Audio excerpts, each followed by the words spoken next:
everybody, and welcome to Find Your Professional Future with Amira Pollock. She's today's presenter. She's an instructor at the Center for Professional Education, an MBA coach, and she also teaches at the McCombs Business School. The Center for Professional Education at UT Austin offers non-credit educational programs that help individuals meet their professional and personal goals while helping organizations develop employees and improve team performance. We really want to thank you for joining us today. Our speaker, as I said earlier, is Amira Pollock. She's a leadership coach and educator who uses her 15 years experience in education and training to create engaging, interactive learning experiences at UT Austin. She teaches leadership and communication courses for the Center for Professional Education and is a frequent presenter for the Texas MBA Plus Leadership Program at the McCombs School of Business. We're really happy to welcome Amira today. And she's going to be putting up her presentation in PDF form. We will be taking questions throughout the webinar. In the chat, please. We have too many people in to do raised hands. So take it away, Amira. Thank you. So the first thing I want to tell you all is you completed step one by showing up here today and taking some time to focus on where you're headed in your career. And the growth that you'll need is by leaving your comfort zone. That's where we are able to really grow and take some risks. So as I walk you through this handbook, please be thinking about how to say yes more to your goals and your interests instead of, no, I can't do that. I'm not good enough. That won't work. So really be aware of that inner critic going on as well, so you can be open as we do a work through. And if you have questions, we'll have some time at the end as well, but anything that you see on the page that I'm talking about, please put them right in the chat and we can do that as we go as well. So I wanted to start with a question for you all and ask you if you are so inclined for these questions to just make sure it's on panelists and attendees. If you don't mind sharing your answers so that we can see them as they come in.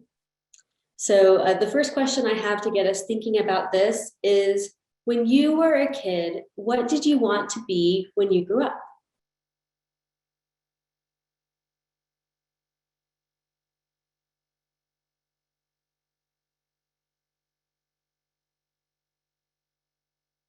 I'm seeing lots of different responses coming in the chat.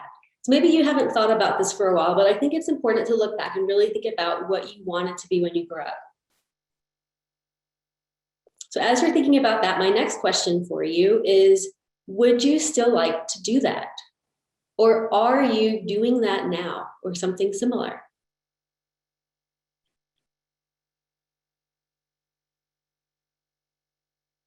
And if you could do anything now, what would you do? And again, you can type it in the chat or just think it in your head or write it down.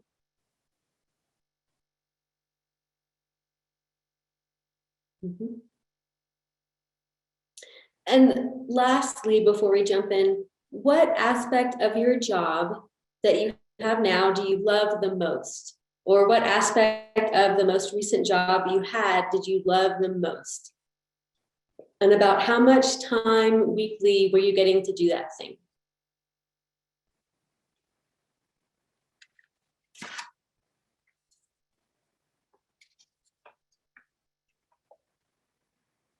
And this gets into that quote on the front here from Steve Jobs that says, the only way to do great work is to love what you do. So we're going to start by assessing ourselves to see what we're passionate about, what our strengths are, and what our top skills are. So if you have it printed out, I'm going to ask if you could please write as we go. Otherwise, you can take some notes and follow along with the screen that I'm sharing. We're on the left, page 1. Someone once said that no matter how fast you travel, you'll never reach your destination if you're moving in the wrong direction. So what we want to look at first is, what are you passionate about? And go ahead and just start writing down on that left by the heart what that is for you, the first few things that come into your mind.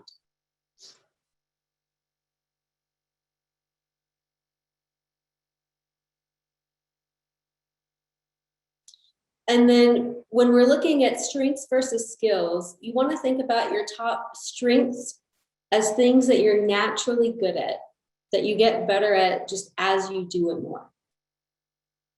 And skills are a learned ability to do something well. So a strength might be that you're naturally good at learning new languages, and a skill is basic fluency in Spanish. Or a strength might be analytical thinking, and a skill would be creating budgets and balancing spreadsheets.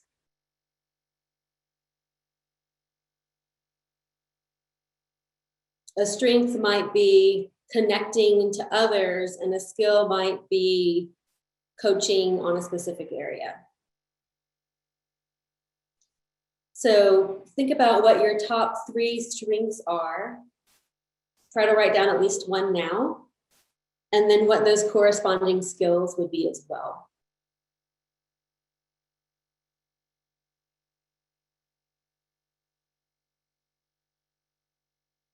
And as you write that down or think of it in your head, think about, are these top strengths being used in your current job?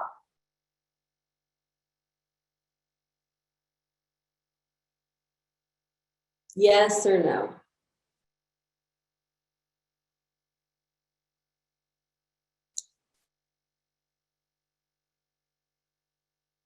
And if the answer is no, let's be thinking through as we go through this workbook, how you could bring your strengths in more.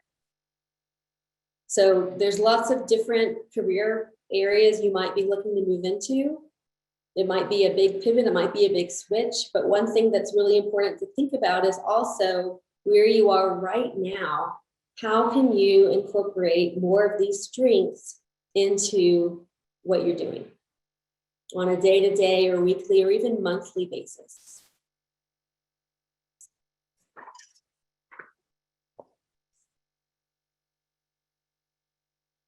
So now we're looking at and if you have any questions about this slide, let me know before I move on. Any questions about how to fill this one out, because this one is very, very important for your journey.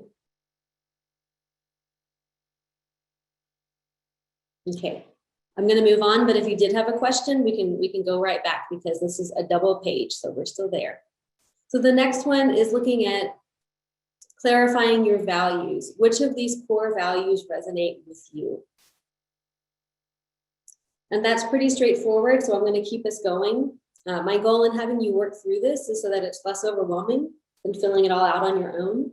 If you just looked at it and had questions, there'd be no one there. So please, if you do have questions, ask while we're here together, and I can coach you all on it. The reason for this slide, though, I'll briefly say, is because there's a lot of research that has found that if your work isn't aligned with your values, you're not going to feel as fulfilled and happy and motivated.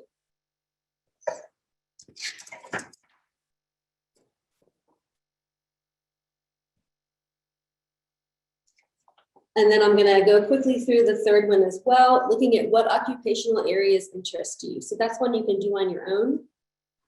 And if you don't know some of them, which I will say some of them, I think, I don't know what that is, then you can look into it and see so that you know if it's a yes, I'm interested, or no, I'm not. And also, I wouldn't think of these as all separate silos. That's where we can be really limited in searching for what would bring us more satisfaction. So a lot of times these could be combined as well, not just separate things, not just having to choose one. So now we're looking at the page 4, which is describe your optimal work environment. And so there's some details to help guide you in choosing your preferences. But when you come back and do this on your own, I want you to think about, for example, if work from home makes you want to pull your hair out, take that into strong consideration. Try to think about what makes you the most successful in a work environment. We can't be picky about everything, of course, But if you really do well working from home, that might be something to look for. If you need to be around people more, then you want to be practical about that and realistic.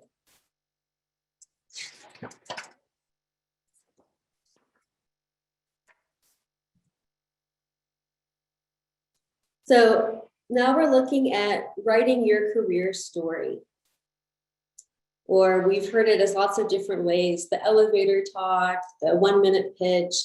And so this is a really nice guide for helping you put that into words, a very, very brief paragraph that then you could always expand on as well. So when you fill that out, I would think of those last 2 lines right down there, story, okay? The quickest way to connect with someone and to share a relevant example is through story. So once you are filling this out, you want to be able to think of a brief story, a brief example from a past experience that would be relevant to that. And this is also a great one for when you are sharing this with others and for networking opportunities. If someone asks what you do or what you're interested in, and you just do a 1-word answer, I call that like a stop sign, because then there's no other way to engage. It's hard for the person to ask questions, and they might think you're not interested in talking more. But that's where the networking can be really effective, is to let people know in an organized manner, which means by working through this workbook is one way to be able to have a clear idea of, these are my interests, these are my strengths, these are my skills. This is where I want to go with this. That helps other people help you as well. And you might think that sharing your career story is annoying or in someone's face, but done the right way, it's really, really useful and not demanding, because it helps others who are looking for the right fit or might know someone who's looking for someone that has this interest that you have. Or you might want to do something that would work really perfectly in the job that you have right now that's just not there yet.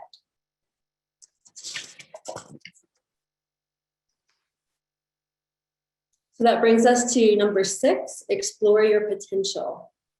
So this is asking you to consider the different possibilities for your career direction. And you can just think about one now. I've always dreamed of being a what? Fill in the blank. And then the second one is looking at the preconditions and requirements for that. So now we're moving into more realistic, grounded planning. And then to realize this dream, what would you need to do? Here is where our doubts and our fear of failure can really hold us back from even exploring something different. So a lot of people, you might hear the phrase like, don't quit your day job, right? So when I'm saying take risks, it's about trying new things, but also within that safety net of sticking with what you have for now as well. And so in order to make time, you want to be able to carve that out and commit to it, because this is something that may not be super urgent, but it's really important. And that tends to get pushed on the back burner. So just like this webinar was 1 hour, see if you can carve out 30 minutes to an hour each week or every other week. And literally, like right now, I'll wait, put it in your calendar, put it as recurring even, so you don't have to think about it, but it goes in there and is a time for you to make sure that you keep going with this and don't put it off, because otherwise you are heading in the wrong direction, right? So you need to figure out what direction you want to head and then invest some time in yourself to do that. And if you're thinking, well, I don't know what the conditions or requirements are for what I'm interested in, great, you've discovered a gap. So that's your next step, is figure out how to fill that gap, how to find out, and get organized on that, schedule it in your calendar. This is also where you want to have positive what ifs. So it's not, what if I'm terrible at this? What if I can't do this? But what if I become great at this and I love it? What if this can fit into my current job and it helps my team as well and is fulfilling for me? What if that happens? You don't know if you don't step outside your comfort zone enough for that growth.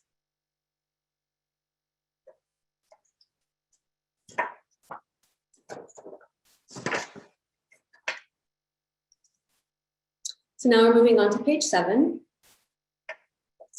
So here's where there's a nice blank page with a tip to brainstorm career ideas with family, friends, colleagues, or an educator, mentor, career coach. People who know you well may have other insights to contribute to your career exploration. And this is also where you can look at things that you've tried and really loved, or things that you really didn't like. It's just as valuable to be able to know what you don't want to do as much as what you do. So write down someone's name that you can reach out to.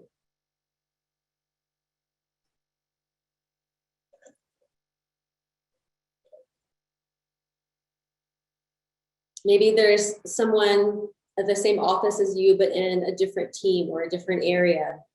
Or you could search on LinkedIn and see if there's a connection that you could get to. Or even reaching out to someone you don't know on LinkedIn and asking for a few minutes of their time. What could that look like? And it's important to see how others view you as well, so they can tell you what they see as your strengths and your skills. And if that seems totally different to you, then to figure out, what does that difference mean? How are you making sure you can do more of your strengths in your day-to-day work? When I coach clients, they have already taken career assessments and they're ready to discuss their strengths, their skills, and their interests with me. That helps them start working and make progress at quick speed on these targeted gaps they want to fill.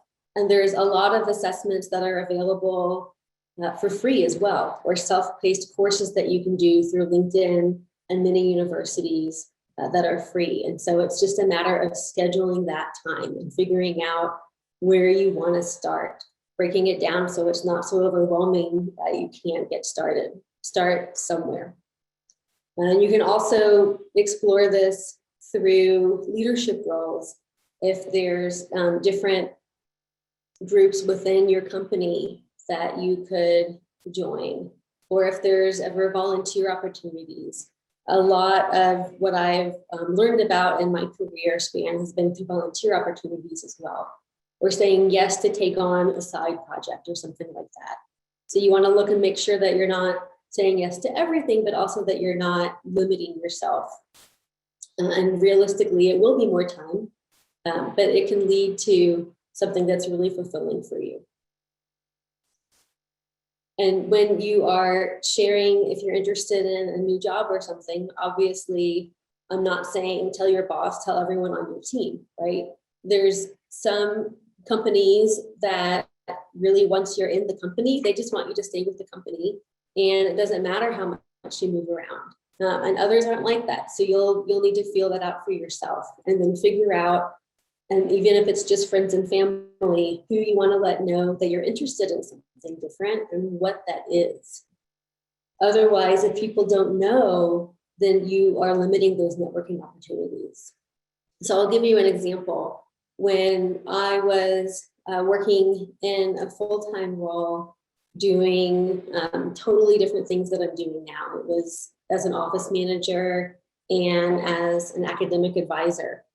I was meeting with a friend and we were talking about something totally different. She really wanted me to do a workshop for her at some point.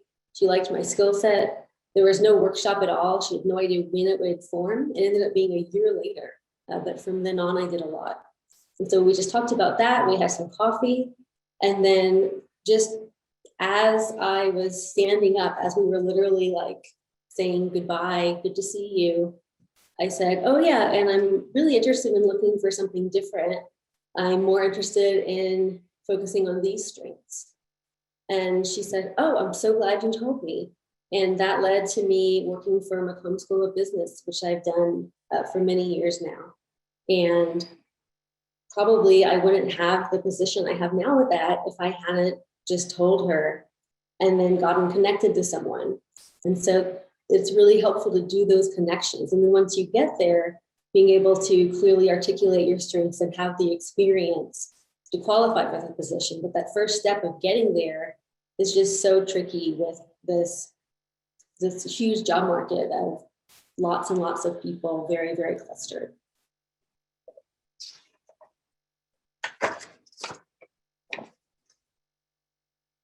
Okay, page 8.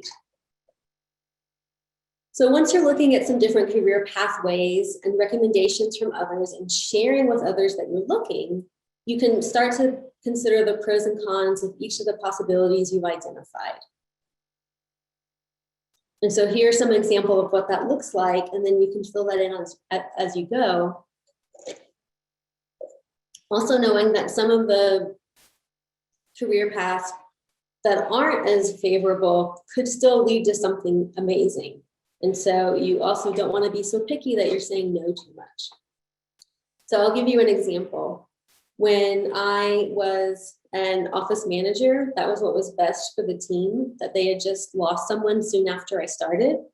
And they wanted me to do less academic advising and more as an office manager. And I found myself managing a group of students who had been there as seniors longer than I had and knew everything that I was trying to manage them for.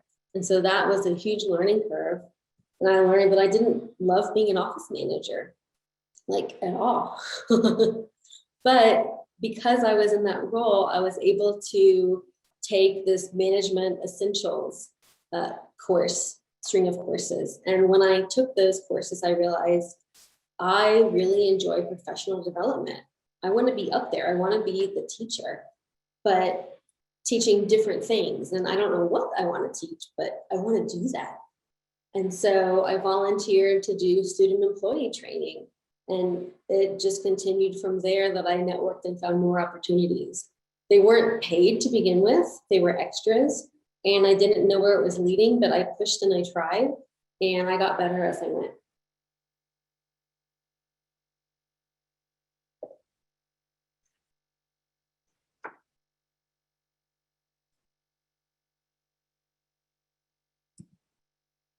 All right, we're on 9 if you're following along with the printout. So here's where you want to put in some options of what those career paths might look like, or even what some additional areas you might want to focus on in a current job, or some different team you might want to join in the current organization, right? There's a lot of ways to look at this. So career paths are generally not straight lines, right? So you want to make sure that here you're flexible and that you're taking risks. And that if you get stuck, you don't have to stay stuck. Just because you've been in a position or a company for however many years doesn't mean you can't ever switch. It's never too late. So I'll give you an example of 3 possible careers that I've had in the past before what I do now. And just for fun, if you want to guess, you can put in which one you think I've actually had. Okay, so the options are 6th grade English teacher, AmeriCorps volunteer, and college lecturer. Anyone want to guess? 6th grade English teacher, AmeriCorps volunteer, college lecturer.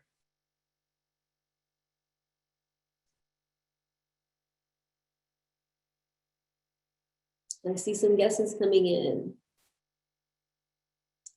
And so I actually have done all 3 of those and took my career path looks like this, just all over the place until it stabilized into me figuring out what I most enjoy doing. And it took a long time to get there. And it took a lot of rejections as well when I applied to various positions. And so just because that happens doesn't mean it's the right fit for you. It doesn't mean that you should stop looking, but that you have to be creative and pivot and figure out what you want to do next. Take some risks. An example of someone I know who was able to more organically fit into the role she's in now is that she was really interested in development and fundraising. And even though that wasn't part of the position when we were down to 3 candidates, we thought that that really had her stand out for a position we were hiring for, because that was something that would really benefit our team. And so because she was able to share, like, these were her passions and these were some strengths of hers and some corresponding skills. We found a way to have that be included in this job that she accepted. And so she was really satisfied with that. She got to go to a lot of trainings to get better at that because it was much more a strength than a skill. And then she gained experience and she ended up switching to a different position within the organization that was much more focused on that development fundraising effort. And there were no hard feelings because she had left us with a really strong new program that we could then continue doing. And then she was still within that organization. And so she benefited, our team benefited, and the team that she moved to benefited as well.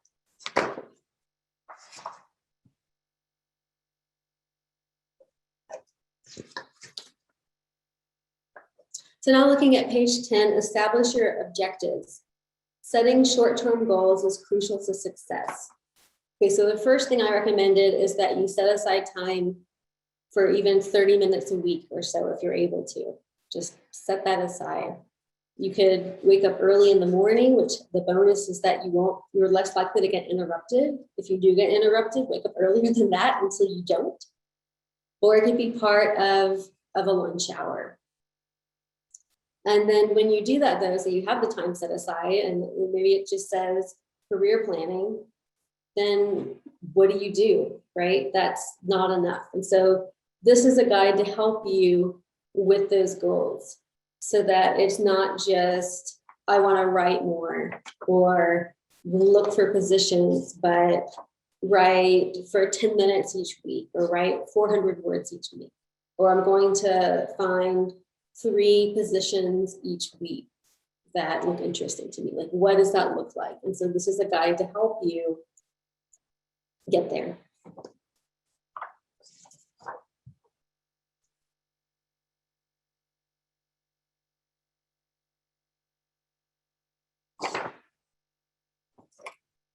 So take one objective that you have, and then you're going to break that down.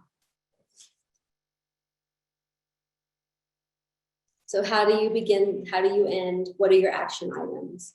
Are you going to begin in 2021 and end in 2027? Probably not, right?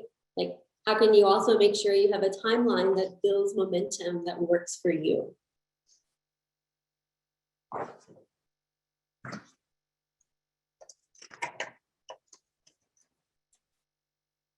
And if you have any questions so far, you all are a bit quiet today. Let me know if you're like, we went too fast over this, or I have a specific question about this, or what does this look like?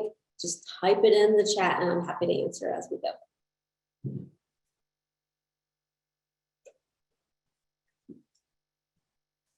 All right. So now we're looking at page 12, which is checking your progress.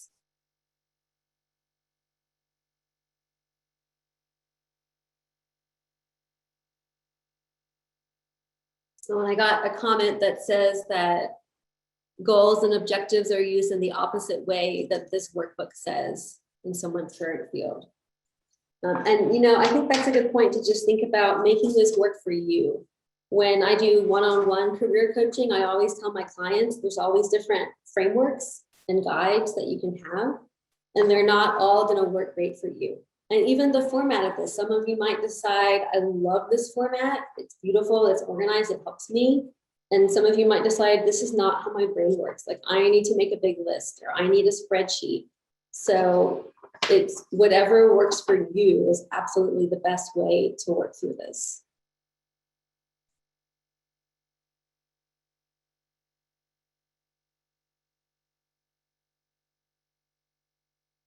And I also see a comment about that this can be so overwhelming. Absolutely. And so that's why you want to break this down to make sure that it's in tiny steps. And then you can also check your progress for that. And it's things that are within your control. So it's not, if the example where you wanted to write more, I'm going to write a lot, but I'm going to write 200 words a week. And then you're checking in and looking at, have I done that? How is that connecting? And it's not someone is going to like my writing, because you can't control that, but things that you can control.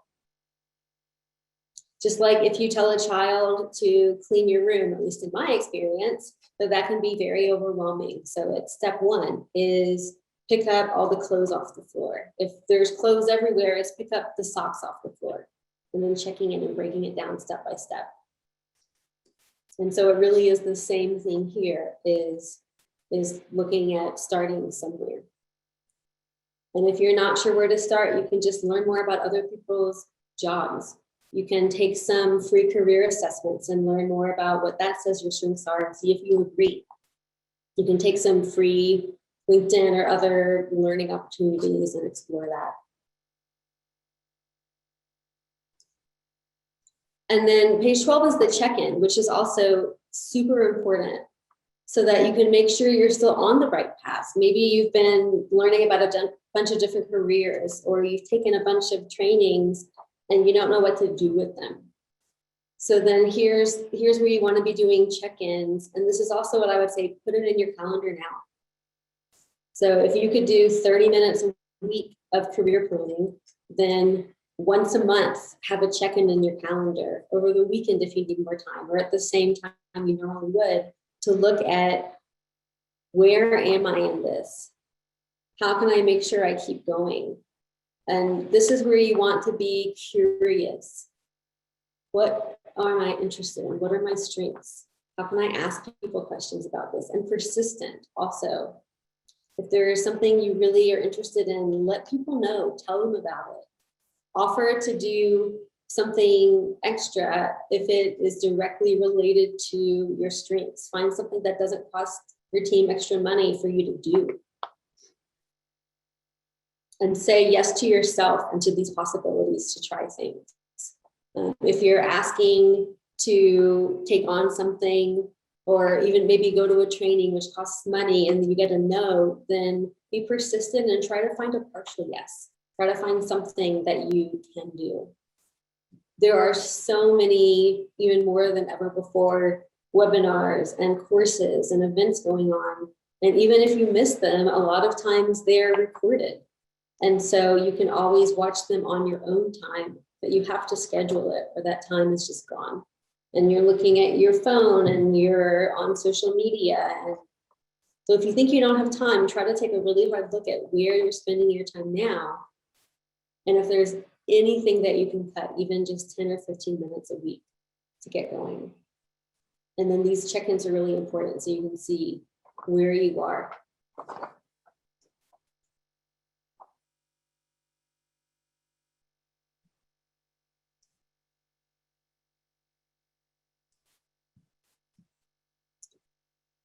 And then you want to evolve. This is where you want to be flexible to see where you're headed. So what is the first goal you've made for yourself?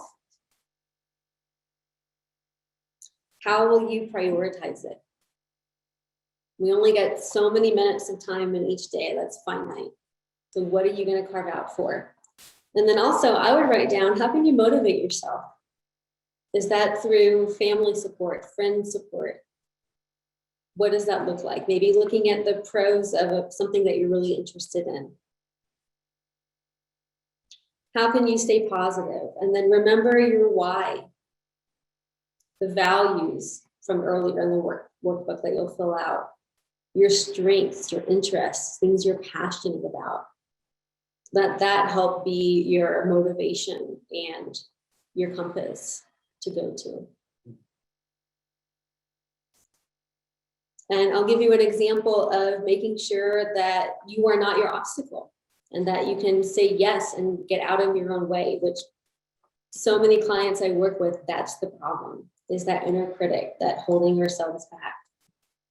So when I was first working from a Macomb School of Business, I had a meeting with my boss, and I was really focused on how I wanted to do lots of live sessions and do a lot of hands-on creative learning opportunities. And they said, well, Amira, what we're really interested in is webinars. And this was maybe about 7 years ago. And they said, we really like them for our clients because the MBA program, everyone is so busy that they can't always make a live session, but then the webinars can hit people in the 4 different cities that we cover. And I said, oh no, I don't do webinars. That's not something that I can do. It's not my thing. And they were like, okay. And I went home that day and I thought about it, and I realized this was the opposite of what I coach people on, right? Like, I'm telling you all to step outside of your comfort zone and say yes to things. And some things that I've said yes to are mistakes, and I've learned, don't do that again. That doesn't speak to my strengths, or I simply don't enjoy it. But the webinars, I realized that that's something that they're really doing for their students. And I really want to be in front of MBAs and getting to work with them. I should try it. So I wrote back and I said, I made a mistake. And I would be happy to be considered to do a webinar for you. But I have never seen a webinar before in my life. So I won't be ready until spring semester. That gives me a few months to watch webinars, learn about how to give webinars, and prep. And so I've delivered probably over a dozen webinars since then. And it helped prepare me for this past year to be able to be doing virtual learning instead of in-person learning. I learned that I don't hate delivering webinars. I had to really work with my strengths to make it work for me as a new skill set. But that was something that, had I said no to, would have actually resulted in less live sessions, because then the webinars that people saw made them want to work with me in coaching and coming on to different live sessions. So that was a lesson that I had to learn to be open to. And I see a question. Do you think one should be open to doing a job in a new field that pays less, or is a kind of demotion if it's part of a longer term goal to gain experience in the new field of interest? That is a really good, tricky question. So not knowing the myriad of decisions that would influence this for every person, for financial and all kinds of other reasons, I would say it really depends. But you would want to do pros, cons, and think about it. And then also know, like, is this like a 5-year less pay? Is this a 1-year less pay? Is this unknown? And ask the right questions as well to see what that looks like. But the big thing is you don't want to just quit a job with nothing in the wings. And the safest thing to do would be to keep what you currently have while incorporating things into the current position, or reaching out and getting involved across various departments or teams to do little extra things here and there, or see if your boss can sign off on you doing a side project or something. But I actually took an AmeriCorps position right after 3 years of grad school. And so I had debt going into that, and it led to where I am now. Absolutely, it helped me because it was with UT. And then once I was with UT, I was able to get another position and move from there. Where before that, movement in as an outsider was very, very hard. So yeah, I would say be open, don't say no right away, but there's a lot of things, of course, to consider.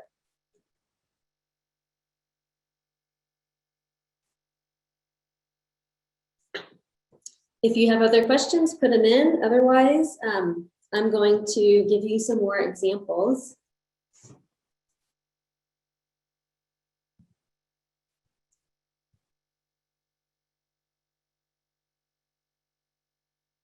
So I really want to go back to page 7. And I said to write down one person, but be thinking about who else you could use in your network now that you may not even be aware of, and what this looks like, and being able to share your strengths, skills, and interests here. Because that is absolutely how you can get to other opportunities. One of my first times out of the house as a new mom, I went to a Mother and Me music activity. And the person that was doing check-ins introduced me and said that she had just taken over for programming for kids, and she was looking at hiring all these teachers to train to do programs. And so when she said, nice to meet you, who are you? I introduced myself, and I really have two backgrounds. I have my instructor background, and then I also have experience in K-12. And so I focused on the other branch, the K-12. And because I introduced myself in that way and didn't just say, I'm Amira, I'm the new mom, here's my baby, it actually led to me getting hired to do some work for her a few months down the line. And so that was another networking opportunity where you really just want to be ready. You want to have that story ready for how to introduce yourself in a way that opens up opportunities. And it wasn't annoying. She wasn't thinking it was a big sales pitch, because it matched her needs of what she was looking for. That happened another time when I was at a friend's birthday party. And as those things go, you meet people that you've never met before, right? From all their different friend groups. And those things are always awkward for me, but I went anyhow to be a good friend. And then I'm talking awkwardly with other people, and someone asked me what I did, and I told her, and she said, oh, well, I would love to talk to you more about this. Maybe I could have you teach something in my organization. And I didn't think it would go anywhere. And I did not follow up for months. And you know what happens when you don't follow up? Nothing happened. But then I did eventually look her up on LinkedIn and realized, like, this would be a really good connection. And I followed up, and that ended up being how I got to work with Center for Professional Education, where I am right this moment.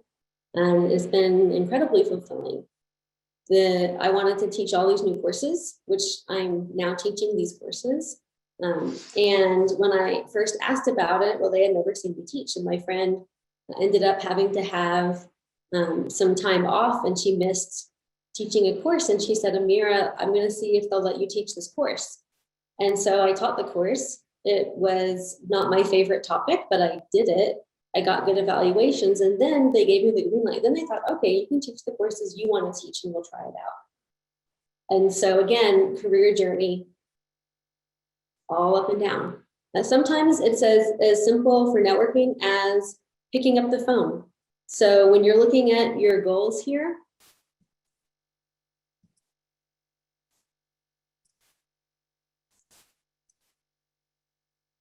maybe some of your, let's see, there you go. Some of your short-term goals are to connect with various people for informational interviews, which are great because you're not asking for anything. You're just getting to know that person, their role, what that team or job is like. Sometimes I'll find that people will say, well, I've emailed a whole bunch of times, I haven't heard from this person. I've had that happen too. And I'll tell you what, if you just pick up the phone and call, it can work so much better, because some people are better with phone calls. Some people are better with email. You're not going to know which one that is. And so that's something that you can try as well. All right, we have about 15 minutes left. And so I want to open this up for any questions that you have for anything related to the Career Planning Workbook.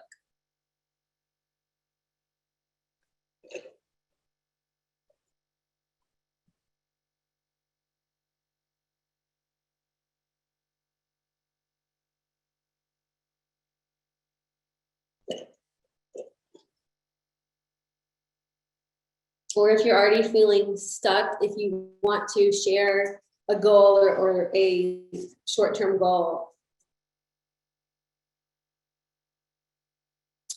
So I see a question, do you have any specific recommendations for online assessments not too high priced?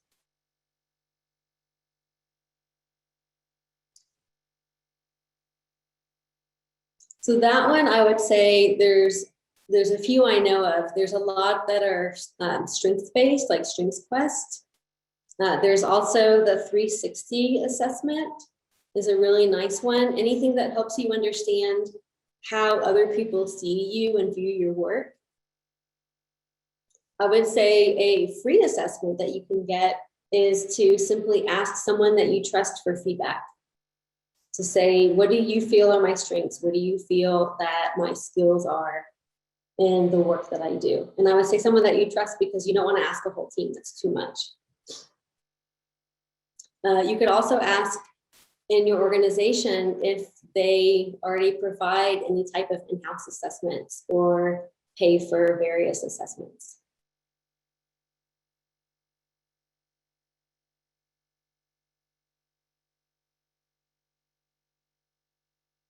Any other questions or anywhere in the workbook that you're feeling stuck?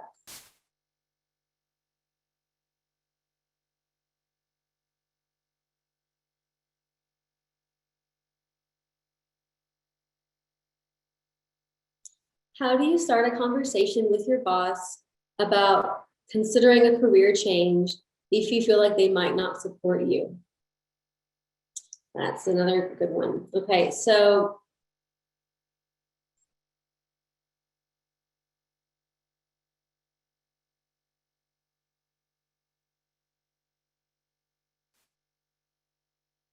I think it's more of a matter of if you start that conversation. So some people that I have coached decide if they're going to do a career change, they're very careful not to change their LinkedIn to show that they're looking for a position in a way that's transparent. Like their headline wouldn't be looking for a new position, leaving my company, right? If they feel like that's not going to be supported or that that's going to cause problems. One way to feel it out would be to first start by sharing, I'm really interested in doing more of this. Is there any option for me to do that here? Or do you know of any other teams that are doing something like that? And then you can feel it out and decide whether you want to drop that or whether you want to move on and see what that looks like. Is that something where once you share you're looking at a career change or looking at leaving a company, you can't unshare that?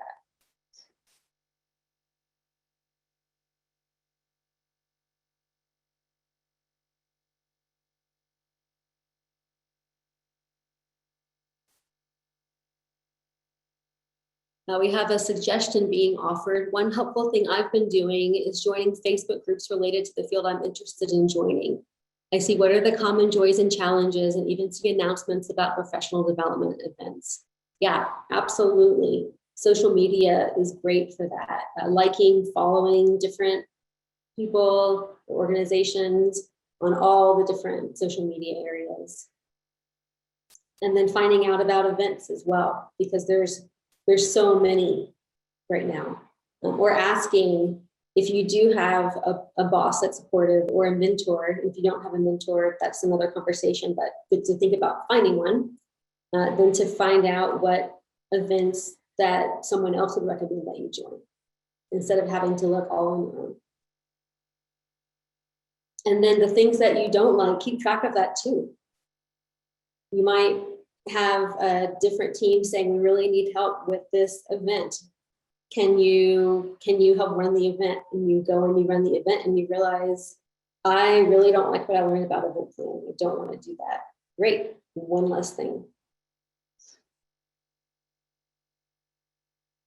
I did a lot of volunteer work with where I went to school, my alma mater, Rice University, and I gained a lot of skills that way too. So you could also look at a past school or organization that you've been with before and see if there are opportunities to volunteer or serve in a leadership position.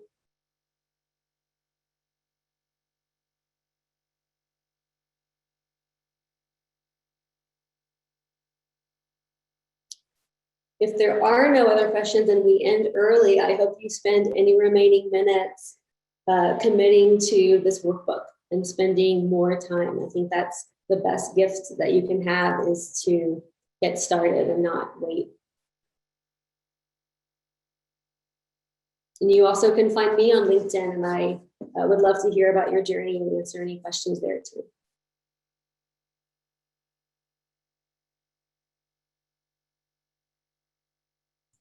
Does anybody have any additional questions for Amira?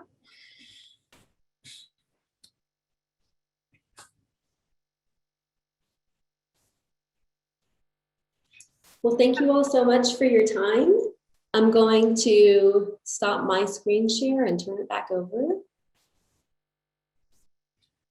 You can contact us regarding any additional webinars or courses. I'm the Enrollment and Success Coordinator for UT Coach and for UT Communications. My name is Brett, and you can reach me at the information that's on the screen. You'll be getting a recording of this delivered to your inbox in the next few minutes. So you can always email me from that recording if you'd like. Thank you so much for joining us. Keep an eye out for our upcoming webinars at the address on the screen. That is our homepage. Thanks so much. Have a great day.